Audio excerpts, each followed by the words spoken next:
The cabin filter is located behind the glove box. Open the glove box. Unhook the dampener arm. Remove the two stoppers in the glove box. Lower the glove box. Pinch the tabs of the filter housing and pull outwards to remove it. Remove the old filter from the housing and clean out any debris inside.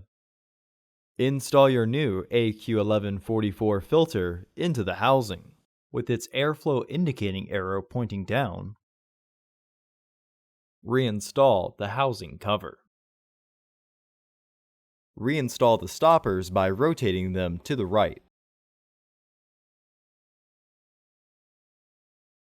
Reinstall the dampener arm. Close the glove box. Order your parts today at filterheads.com.